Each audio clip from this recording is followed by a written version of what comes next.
निजाम संगीत के इस चैनल पे मैं प्रद्युमन चंद्र आप सभी का हार्दिक स्वागत अभिनंदन वंदन करता हूँ। हमारा ये एपिसोड मैंने जैसे कि पहले पिछले एपिसोड में कहा था, तो जो पिछला एपिसोड हमारा ताल से रिलेटेड था, उसी के कंटिन्यूएशन में इस एपिसोड में हम लोग चलेंगे।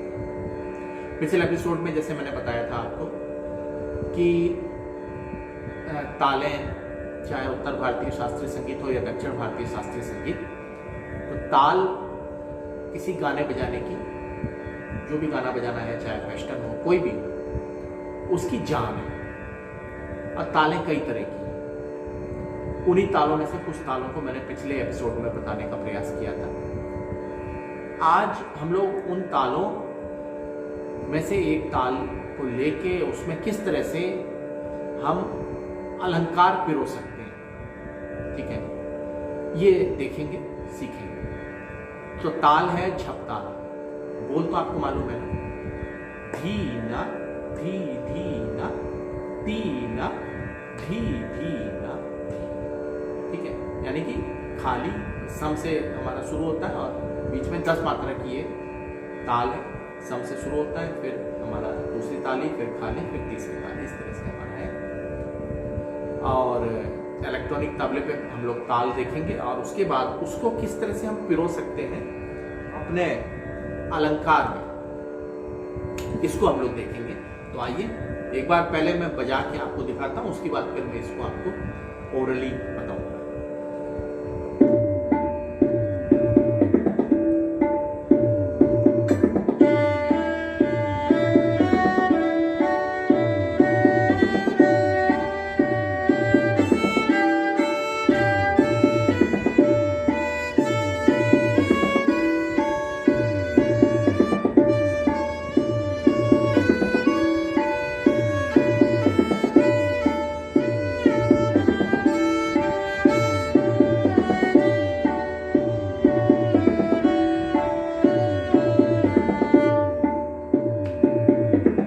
क्या हुआ कि जो 10 मात्रा की हमारी ताल बज रही है, उसी में मैंने अलंकार, मैंने बताया था अलंकार, जब अलंकारों के बारे में किसी एपिसोड में बता रहा था कि अनगिनत अलंकार है।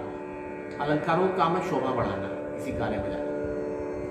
उन्हीं में से कुछ अलंकार को लेके हम लोग प्रैक्टिस करते हैं। अलंकार को प्रैक्टिस जितना आप ज्यादा करेंगे, आपका गाना बजाना उतना अच्छा होगा।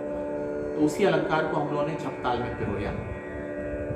सा रे गा रे गा मा, ठीक है। ये 10 मात्रा हो गई। देखिए, सा रे गा 5 मात्रा, रे गा मा 10 मात्रा।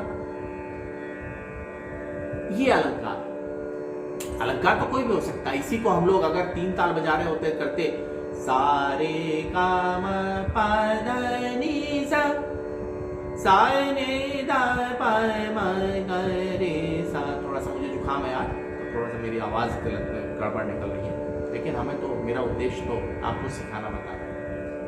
वो हम 3 ताल में उस तरह से सिंपल करते, क्योंकि 3 ताल 16 मात्रा की, यहाँ पे 10 मात्रा की ताल है। हमें अलंकार को 10 मात्रा में पिरोना है।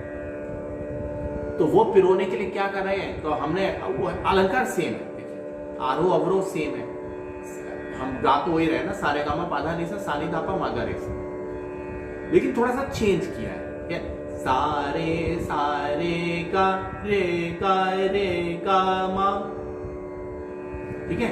आरोह कर रहे हैं, लेकिन थोड़ा सा चेंज के साथ वापस आ रहे हैं। फिर है सारे गा, ठीक है।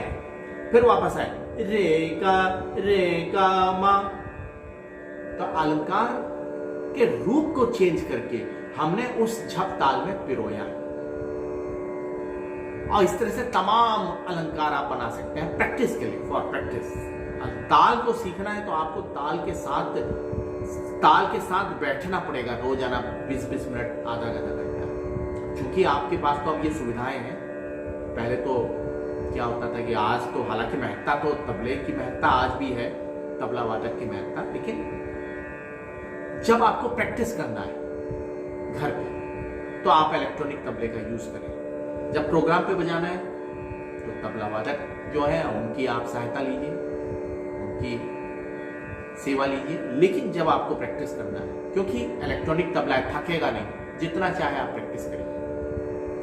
प्रैक्टिस का तरीका वही है जैसे मैंने बताया, पहले ताल को सुनिए, देखिए सुनिए, तीना ती धीना धीना ती धीना तीना ती धीना धीना ती धीना तीना ती धीना। ये बोल है, बोल हमारे कान में बैठे होने चाहिए कि ये जैसे ही बजे तुरंत हमें समझ में आ जाए कि छप ताल बज रही है 10 मात्रा की। अब मैंने बताया था कि आप एक बार ताल को रट लीजिए, ताल के बोल को समझ लीजिए, उसके बाद फिर ताली खाली को आप समझिए, क्योंकि ताली खाली तो आपका मतलब प्रैक्टिकल है, लेकिन ताल तो आपको याद होनी चाहिए ना।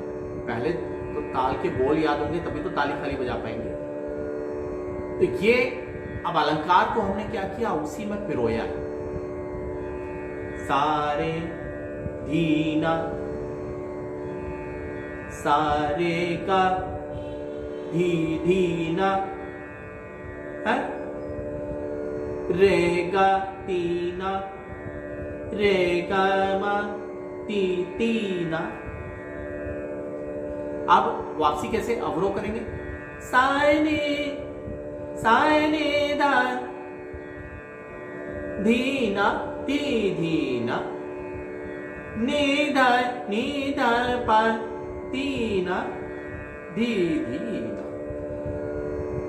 ये 10 मात्रा की ताल जो झप ताल है उसके बारे में मैं बताना चाह रहा था आज। अब मेरा ये एपिसोड अभी आगे कंटिन्यू करेंगे इसको हम लोग ताल के बारे में, क्योंकि ताल देखिए बहुत महत्ता है, मैंने पहले भी बताया। बगैर ताल के म्यूजिक नहीं है। बहुत से लोग मैं देखता हूँ कि भारतीय शास्त्रीय संगीत की मैं विशेषता बात कर रहा हूँ कि आदमी आगे बहुत उसने विशारद कर लिया और आगे, लेकिन ताल के साथ जब बैठता है, तबले वाले के साथ जब बैठता है तो उसको दिक्कत होती है। वो देख के एक बार शुरू हो गया तो देख के बजा रहा है, कंटिन्यू कर रहा है, लेकिन बीच में रुक के किस तरह से हमें ताल में वापसी में पकड़ना, आलाप लेके नहीं कर पा रहा, इसलिए कि हमारा कान उस ताल के लिए मजबूत नहीं है। अब देखिए कैसे हो सकता है, बहुत सिंपल है, मैं आपको बताता हूँ, आप बस सुनते जाइए और कैसे आप आलाप लेके बीच में, मान लीजिए आप कोई गाना गा रहे हैं या बजा रहे हैं, तबला शुरू हो गया, तबला तो रुकेगा नहीं आपके लिए, आपको तबले के साथ अपने को बैठाना है। कैसे होगा और कैसे आप सम पे आएंगे, कैसे दोबारा से ताल को आप पकड़ के शुरू करेंगे, बीच में आप रुक जाएंगे, कई चीजें कर सकते हैं। तो देखिए थोड़ा सा एग्जाम्पल मैं आपको सिखाता हूँ और उसी के साथ इस एपिसोड का समापन करेंगे हम लोग।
ये मैंने आपको ये दिखाया है कि ताल में चलते हुए किस तरह से हम ताल को छोड़ के स्वतंत्र रूप से कोई चीज गाते बजाते हैं।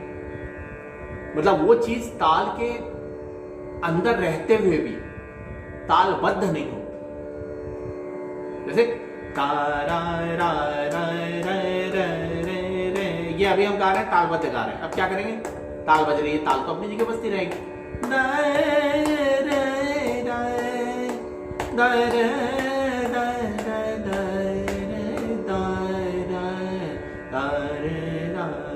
फिर हमने ताल पकड़ ली।